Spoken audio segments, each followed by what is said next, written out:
ഇനി കൂടുതൽ പ്രതികരണങ്ങൾ നടത്തണ്ട എന്നായിരുന്നു എൻ്റെ ആഗ്രഹം. പക്ഷേ വിഷയം എൻ്റെ കൈവിട്ട് പോയി എന്ന് പറഞ്ഞു കഴിഞ്ഞാൽ വെടിവെച്ച് കൊല്ലുക എന്നൊക്കെയാണ് ഇപ്പോൾ തീരുമാനം. എൻ്റെ പേരിലുള്ള കേസുകളുടെ എണ്ണം എന്നത് വെറും 4 അതായത് എനിക്ക് നേരെ ഉണ്ടായിരുന്ന പാർട്ടിയിലുണ്ടായിരുന്ന സമയത്ത് ഉണ്ടായിരുന്ന എല്ലാ കേസുകളും തീർപ്പായതാണ്. പിന്നീട് ഞാനായിട്ട് ഉണ്ടാക്കി വെച്ച കുറച്ച് കേസുകളുണ്ട്. ആ കേസുകളുടെ ഭാഗമായിട്ടുള്ള ഒരു 4ഓളം കേസുകൾ 2021-നും 23-നും ഇടയിലുള്ള കേസുകൾ. അത് മാത്രമാണ് എൻ്റെ പേരിൽ ബാക്കിയുള്ളത്. 4 കേസുകൾ. അതിലൊന്ന് ഞാൻ ചെയ്യാത്ത കാര്യത്തിന് TT-നെ ആക്രമിച്ചു എന്ന് പറഞ്ഞൊരു കേസാണ്. അതായത് ഞാനും എൻ്റെ സുഹൃത്തും ആക്രമിക്കപ്പെട്ടിട്ട് ആ TT, ഒരു വനിതാ TT-യെ കൊണ്ട് അവരെ ഞാൻ ആക്രമിച്ചു എന്ന് പറഞ്ഞിട്ട് ഒരു കേസ് കൊടുക്കിയിട്ടുണ്ട്. അതിന് ഞാൻ 10 ദിവസം വിയ്യൂർ ജയിലിൽ കിടന്നിട്ടുണ്ടായിരുന്നു. ഇതെല്ലാം ഏറ്റുവാങ്ങിയ ആളാണ് ഞാൻ. ആ കേസ് ഇപ്പോഴും കോടതി നടന്നുകൊണ്ടിരിക്കുന്നു. അത് ഭാവിയിൽ എന്താവും എന്ന് കണ്ടറിയാം. അപ്പോൾ അത്തരത്തിൽ 4 കേസുള്ള ഒരു വ്യക്തിയാണ് ഞാൻ. ആ എന്നെയാണ് കോതമംഗലത്ത് വെച്ചിട്ട് ഇത്തരത്തിലൊരു അന്യായമായ അറസ്റ്റ് രേഖപ്പെടുത്തി ജയിലിൽ കൊണ്ടുപോയിട്ട് വീണ്ടും വിട്ടത്. അതായത് ചെയ്യാത്ത കുറ്റത്തിന് ഞാൻ വീണ്ടും 21 ദിവസം ജയിലിൽ കിടക്കേണ്ടി വന്നു. അതിന്റെ വികാര പ്രകടനമാണ് ഞാൻ നടത്തിയത്. എന്റെ ആവശ്യം ന്യായമാണ്. ആ കേസ് പുനരന്വേഷിക്കുക. എന്തിന്റെ അടിസ്ഥാനത്തിലാണ് നമുക്കെതിരെ ആ കേസ് ഉണ്ടാക്കിയത്, ആ കേസ് ചുമത്തിയത്, ആരുടെ നിർബന്ധപ്രകാരമാണ്, ആരാണ് അതിന് പിന്നിൽ എന്നെല്ലാം ആ കേസെടുത്ത വ്യക്തി SHO തുറന്നു പറയണം. അപ്പോൾ മറ്റുള്ള പ്രശ്നങ്ങളെല്ലാം, ഉള്ള കേസുകളുടെ എണ്ണങ്ങളെല്ലാം കുറച്ച് 0-ലേക്ക് എത്തിക്കുക എന്നുള്ള ആഗ്രഹത്തിന്റെ പുറത്ത് ജീവിച്ച ഒരാളായിരുന്നു ഞാൻ. എനിക്കിപ്പം 23ഓളം കേസുകൾ കേരളത്തിൽ അങ്ങോളം ഇങ്ങോളം ഉണ്ട് എന്നാണ് ഞാൻ മനസ്സിലാക്കുന്നത്. അതെല്ലാം സോഷ്യൽ മീഡിയയിൽ ഇടപെട്ടതിന്റെയും രാഷ്ട്രീയം പറഞ്ഞതിന്റെയും എല്ലാം ഭാഗമായിട്ടുള്ളതാണ്. അപ്പോൾ ഫേസ്ബുക്കിൽ മുഖ്യമന്ത്രിയെയും ആഭ്യന്തരമന്ത്രിയെയും എല്ലാം വിമർശിച്ച് പോസ്റ്റ് ഇട്ട് കഴിഞ്ഞാൽ ഇത്തരത്തിൽ കേസെടുക്കുന്ന ഒരു നടപടി 10 വർഷക്കാലത്ത് ഉണ്ടായിരുന്നോ എന്ന് ഇവർ പരിശോധിച്ചാൽ മതി. അപ്പോൾ ഇവിടെ നടക്കുന്നത് പോലീസ് രാജാണോ അതോ മറ്റെന്തെങ്കിലും ആണോ എന്നുള്ള കാര്യം ആഭ്യന്തരമന്ത്രി പരിശോധിക്കണം. മുഖ്യമന്ത്രി പരിശോധിക്കേണ്ട കാര്യമില്ല, കാരണം മൂപ്പർക്ക് പറ്റൂല. ആഭ്യന്തരമന്ത്രി മുഖ്യമന്ത്രി ആവണമെന്നായിരുന്നു എൻ്റെ ആഗ്രഹം. ചെന്നിത്തലയാണ് അതാവാൻ വേണ്ടി ഏറ്റവും യോഗ്യൻ എന്ന് ഇപ്പോഴും ഞാൻ വിശ്വസിക്കുന്നു. CPM-കാരനായതുകൊണ്ട് ഞാൻ പാർട്ടിയിലില്ല എന്ന് പല ആൾക്കാർ പറയുന്നുണ്ട്, എന്നെ തള്ളിപ്പറട്ടുണ്ട്. അവർ തള്ളിപ്പറയുന്നതിന് മുമ്പേ ഞാൻ ഒരു കേസിന്റെ ഭാഗമായി ഞാൻ ഇതിന്റെ ഭാഗവാക്കല്ല എന്ന് പറഞ്ഞ് പുറത്തുപോയ ആളാണ് ഞാൻ. ഇപ്പോഴും ഇതിനു വേണ്ടി പേനയുന്തുന്നത്, ഇതിനു വേണ്ടി എഴുതുന്നത്, ഇതിനോടുള്ള ആത്മാർത്ഥത കൊണ്ടും ഇത് എന്റെ സ്വഭാവ രീതിയായി മാറിയത് കൊണ്ടും ഇതെന്റെ രക്തത്തിൽ അരിഞ്ഞത് കൊണ്ടുമാണ്. അപ്പൊ അതിനെല്ലാമുള്ള പാരിതോഷികം, അതിനെല്ലാമുള്ള സ്നേഹം എനിക്കിന്നൊരു നേതാവ് തന്നു.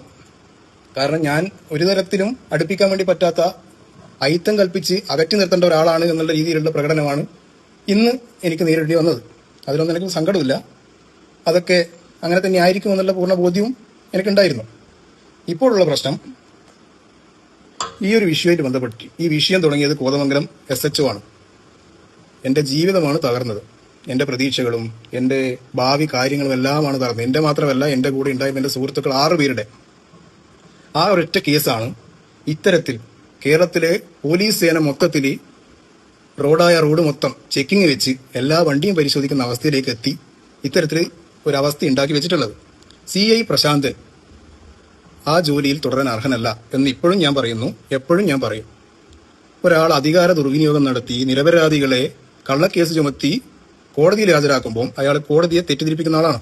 അയാൾ എന്തിന്റെ പുറത്താണ്, ആരുടെ കയ്യിൽ നിന്ന് കൈക്കൂലി വാങ്ങിയിട്ടാണ് ഈ പണി ചെയ്തത് എന്ന് അന്വേഷിക്കാൻ പോലീസ് സേന, ബഹുമാനപ്പെട്ട പോലീസ് സേന തയ്യാറാവണം.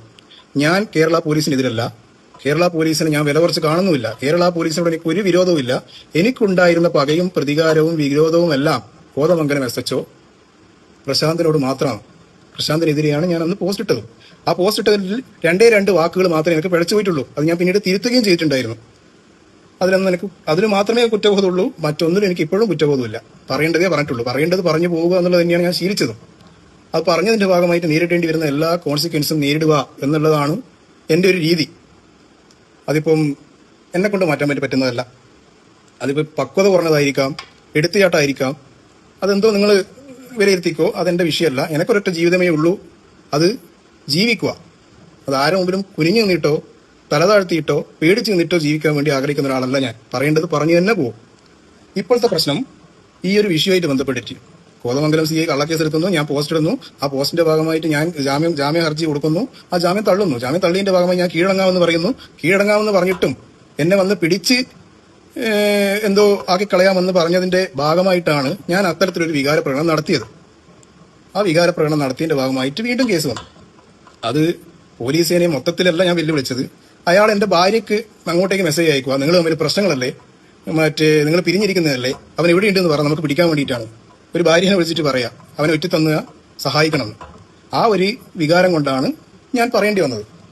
അപ്പോൾ ഇപ്പോൾ നിലവിൽ കേരള പോലീസ് മൊത്തം ഒരാളിലേക്ക് കേന്ദ്രീകരിക്കപ്പെട്ടിട്ടുള്ളത്. അങ്ങനെ കേന്ദ്രീകരിക്കപ്പെടേണ്ട ഒരാളാണോ ഞാൻ?